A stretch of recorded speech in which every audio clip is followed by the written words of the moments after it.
ಕೆಲಸವನ್ನು ಪ್ರೀತಿಸು. ಗೆಲುವು ಸೋಲನ್ನು ಪಕ್ಕಕ್ಕೆ ಇಟ್ಟು ಮಾಡುವ ಕೆಲಸದಲ್ಲಿ ಸಂತೋಷವಿರಲಿ, ಶಾಂತತೆ ಇರಲಿ. ಆಗ ಮನಸ್ಸು ನಿರ್ಮಲವಾಗುತ್ತದೆ. ಇದೇ ಕರ್ಮಯೋಗ. ಆಗ ಜೀವನ ಸಂಪೂರ್ಣವಾಗುತ್ತದೆ. ನಿಮ್ಮ ಜೀವನದಲ್ಲಿ ಆಗಿದ್ದು ಆಗುತ್ತಿರುವುದು ಒಳ್ಳೆಯದೇ ಆಗುತ್ತಿದೆಯೇ? ಒಮ್ಮೆ ಯೋಚಿಸಿ. ಅಸಲಿಗೆ ಯಾವುದು ಒಳ್ಳೆಯದು, ಯಾವುದು ಕೆಟ್ಟದು?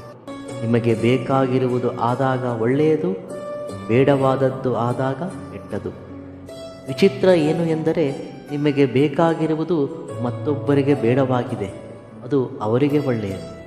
ನಿಮ್ಮ ಸೋಲು ಅವರಿಗೆ ಒಳ್ಳೆಯದು, ಹಾಗೆ ನಿಮ್ಮ ಗೆಲುವು ಮತ್ತೊಬ್ಬರಿಗೆ ಕೆಟ್ಟದು. ನಿರ್ಲಕ್ಷ್ಯ ಅನ್ನುವುದು ಬಹಳ ಚಿಕ್ಕ ಶಬ್ದ. ಅದರಿಂದ ವ್ಯಕ್ತಿಗಳ ಮೇಲೆ ಆಗುವ ಗಾಯ ಬಹಳ ದೊಡ್ಡದು. ಅದಕ್ಕೆ ಯಾರನ್ನೂ ಯಾವುದನ್ನೂ ಎಲ್ಲೂ ನಿರ್ಲಕ್ಷಿಸಬೇಡ.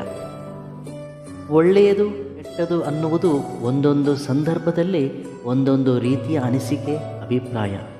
ಒಂದು ಸಂದರ್ಭದಲ್ಲಿ ಯಾವ ವಿಷಯ ನಿಮಗೆ ಒಳ್ಳೆಯದು ಅನಿಸುತ್ತದೆಯೋ ಮುಂದೊಂದು ದಿನ ಅದೇ ವಿಷಯ ಕೆಟ್ಟದು ಅನಿಸಬಹುದು. ಮನುಷ್ಯ ಜೀವನದಲ್ಲಿ ತನ್ನ ಸಂದರ್ಭ ಪರಿಸ್ಥಿತಿಗೆ ಅನುಗುಣವಾಗಿ ಒಳ್ಳೆಯದು ಕೆಟ್ಟದು ಅನ್ನುವುದನ್ನು ವಿಂಗಡಿಸುತ್ತಾನೆ. ಆಸೆ ಅನ್ನುವುದು ಜಾತಕವನ್ನು ನಂಬುವ ಹಾಗೆ ಮಾಡುತ್ತದೆ. ಆಶಯ ಅನ್ನುವುದು ಭಗವಂತನನ್ನು ನಂಬುವ ಹಾಗೆ ಮಾಡುತ್ತೆ. ಪರಿಸ್ಥಿತಿ ಅನ್ನುವುದು ಮನುಷ್ಯನನ್ನು ನಂಬುವ ಹಾಗೆ ಮಾಡುತ್ತೆ. ಆದರೆ ಧೈರ್ಯ ಅನ್ನುವುದು ನಿನ್ನನ್ನು ನೀನು ನಂಬುವ ಹಾಗೆ ಮಾಡುತ್ತೆ. ಹಣ ಹೆಚ್ಚಾದಾಗ ಖರ್ಚು ಮಾಡುವ ಗುಣವನ್ನು ಕಡಿಮೆ ಮಾಡಿಕೊ. ಕೋಪ ಹೆಚ್ಚಾದಾಗ ಮಾತುಗಳನ್ನು ಕಡಿಮೆ ಮಾಡುವ ಗುಣವನ್ನು ಬೆಳೆಸಿಕೊ. ಕೋಪದಲ್ಲಿ ಮಾತಾಡೋ ಮಾತುಗಳೇ ಸಂಬಂಧಗಳ ವಿಭೇದಕ್ಕೆ ಮೂಲ ಕಾರಣ. 1000 ಮೈಲಿನ ದೂರವೂ ಕೂಡ ಒಂದು ಹೆಜ್ಜೆಯಿಂದಲೇ ಆರಂಭವಾಗುತ್ತದೆ. ಕೋಟಿ ರೂಪಾಯಿಗಳ ಸಂಪಾದನೆ ಕೂಡ 1 ರೂಪಾಯಿಯಿಂದಲೇ ಆರಂಭವಾಗುತ್ತದೆ. ಹಾಗೆ ನಮ್ಮ ಗೆಲುವು ಸಹ ಒಳ್ಳೆಯ ಯೋಚನೆ ಮತ್ತು ಆಚರಣೆಯಿಂದ ಆರಂಭವಾಗುತ್ತದೆ. ಭಗವಂತನ ದೃಷ್ಟಿಯಲ್ಲಿ ಯಾವುದೂ ಒಳ್ಳೆಯದೂ ಇಲ್ಲ, ಕೆಟ್ಟದೂ ಇಲ್ಲ, ಎಲ್ಲವೂ ಸಮಾನ. ಸೋಲು ಇಲ್ಲ, ಗೆಲುವು ಇಲ್ಲ.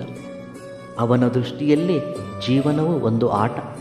ಈ ಆಟದಲ್ಲಿ ಒಬ್ಬರಿಗೆ ಗೆಲುವು, ಒಬ್ಬರಿಗೆ ಸೋಲು. ಸೋಲಾಗಲಿ ಗೆಲುವಾಗಲಿ ಎರಡೂ ಅವನ ಇಚ್ಛೆ. ಹಾಗೆಂದು ಪ್ರಯತ್ನ ನಿಲ್ಲಿಸಬಾರದು, ಆತ್ಮವಿಶ್ವಾಸ ಕಳೆದುಕೊಳ್ಳಬಾರದು. ಎಲ್ಲವನ್ನೂ ಸಂಪೂರ್ಣ ಮನಸ್ಸಿನಿಂದ ಸಮಾನವಾಗಿ ಸ್ವೀಕರಿಸುವ ವಿಧಾನವೇ ಆಗುವುದೆಲ್ಲ ಒಳ್ಳೆಯದೇ ಅನ್ನುವ ಸ್ಥಿತಿ. ಅದುವೇ ಪರಮಜ್ಞಾನ, ಅದುವೇ ಗೀತಾಸಾರ. ಸೋಲಿನಿಂದ ಗುಣಪಾಠವನ್ನು ಮಾತ್ರವೇ ಕಲಿತುಕೋ. ಸೋತಿರುವೆನೆಂದು ಆತ್ಮವಿಶ್ವಾಸವನ್ನು ಕಳೆದುಕೊಳ್ಳಬೇಡ. ಏಕೆಂದರೆ ನಂಬಿಕೆಯನ್ನು ಕಳೆದುಕೊಳ್ಳುವುದೇ ನಿಜವಾದ ಸೋಲು. ಇವೆಲ್ಲವುಗಳಲ್ಲಿ ನಿಮಗಿಷ್ಟವಾದ ಸೂಕ್ತಿಯನ್ನು ಕಾಮೆಂಟ್ ಮುಖಾಂತರ ತಿಳಿಸಿ. ವಿಡಿಯೋ ಇಷ್ಟವಾದಲ್ಲಿ ಸಬ್ಸ್ಕ್ರೈಬ್ ಮಾಡಿ ಮತ್ತು ಲೈಕ್ ಮಾಡಿ. ಧನ್ಯವಾದಗಳು.